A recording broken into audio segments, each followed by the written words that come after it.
Hey everyone, it's Veiled Shot back at it with a Awaken Chaos Era video. So as I alluded to in my previous videos, I was developing an endless trial artifact tier list, and I finally have it ready for everyone to check out.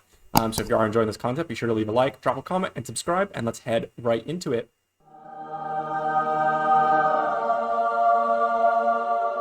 Alright, here we are at the Endless Trial Artifact tier list. This is attached to my previous videos on the XP Jelly Calculator and the Offer Calculator, so if you don't see it when you click on the link, just hit this other tab right here, and if you want to check out these calculators and understand how to use them, be sure to check out my other videos.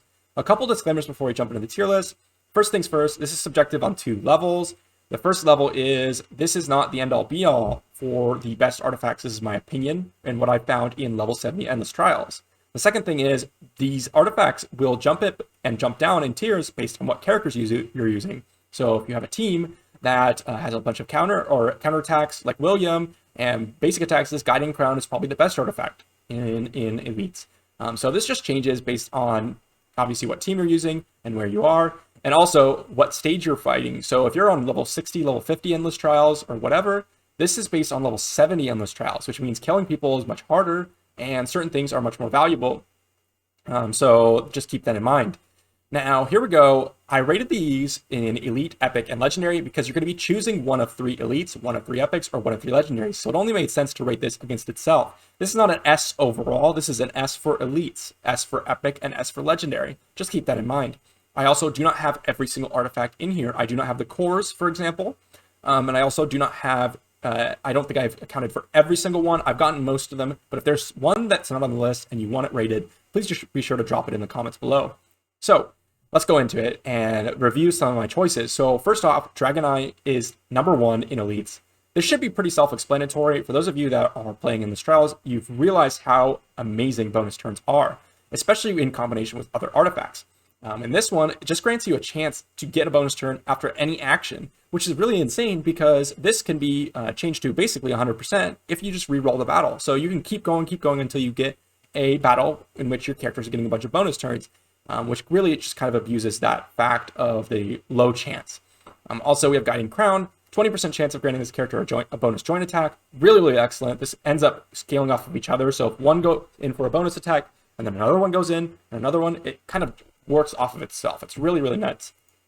Also, speed. Speed has a soft cap in Endless Trials. Once you have about 150, 160, you're going to be going as fast as you possibly can. So these artifacts go into like C or D tier. They're really, really bad if you've already reached that speed cap. So make sure to not get too many of them.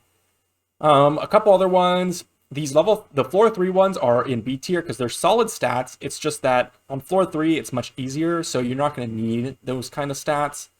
I do have a couple of ones in C and D tier. The ones that kind of help you do damage when you get attacked or, survivability. You really just want to nuke them out the gate. And it's very easy to do, especially when you're stacking a bunch of bonus turns, when you get kills, and etc.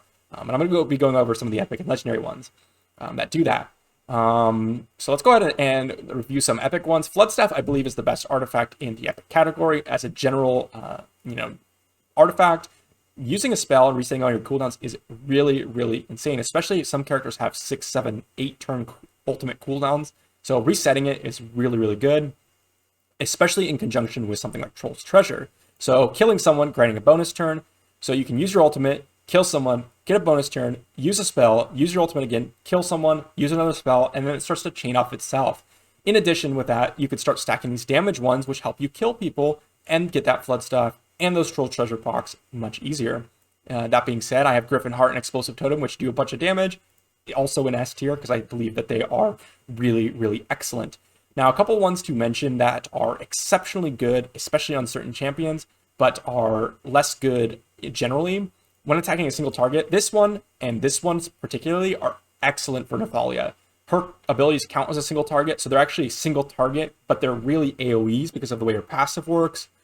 Boots of White's also really good on Nathalia. Boots of Black is really good generally. I wouldn't sleep on that one. Beast Necklace. Now, if you're in under level 70s, this artifact is amazing. Getting 30% attack and 10% speed is really, really good. Probably high A tier if you're under 70. In 70, it's much harder to get that plus 30% attack and plus 10% speed on boss fights because it takes a while to kill one unit. Now, again, the floor 3s are in B tier, even though they grant solid stats. Really in C and D tier is the ones that you have to take damage or you have to die or something to get effect, or extra healing, which you don't necessarily need because you're going to be taking life steal and you're going to want damage dealers, so your life steal is going to take that place of healing. So let's go ahead and get some review on some of the legendaries I had. So first off is Gaze of Death. Gaze of Death is one of the best artifacts, if not the best artifact in the game, from my opinion. I rate it as the best one. Now, you can't abuse this. I don't know if you should, because I don't know if the developers will, accept that. They did change it to where it's current HP damage. I think it was really, really broken when it's max HP damage, but you can essentially run into a battle with 2 stars and beat the whole stage, or at least do a ton of damage with them by just entering it and doing health drains.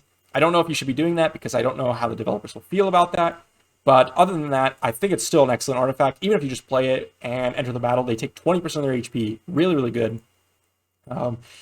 Silver Scale, this is an excellent artifact. I sometimes plan around this one, so I'll take extra crit rate on characters that already have max crit rate, because I want my other characters that aren't critting to crit so that they can reduce their cooldowns. Really, really amazing. Curse Blade, just double damage. Blast Wine, this is one that I think a lot of people underrate. So this game's elemental advantage effects are really, really insane. With this, you can start to do double, if not 2.5 times your damage. I had a fun experience the other day. I was watching Rexhart's stream, and I told him to take this, and his Nathalia went from doing 600k damage to like 900k damage on the final stage. It was insane. I highly recommend you check out his stream and his videos if he does start posting them. One other one, Golden Horseshoe. This basically unlocks a spell slot. It's really good, but it's an A tier because compared to these ones, it's not as good. Precision Flag, just more cooldowns. Oath Flag, more bonus turns. These should be pretty self-explanatory at this point because I already went over them. A couple of them that are in C and D tier. Max HP you don't really need. You shouldn't be dying when you're on the later stages, which is when you're unlocking these legendary artifacts. Victory Pledge, you don't really need recovery of HP because you're going to have lifesteal. Vengeance Staff, Upon Death ones are terrible. You don't want to die. So those are pretty garbage. So if you want me to go in depth on any single one, be sure to drop a comment and I will try to respond and give you my opinion, exactly why I thought the way I thought. And if you think anything should be moved up and down, or if you have one that should be inserted in the tier list, please be sure to drop a comment so that I know to either update it or to add that one later on.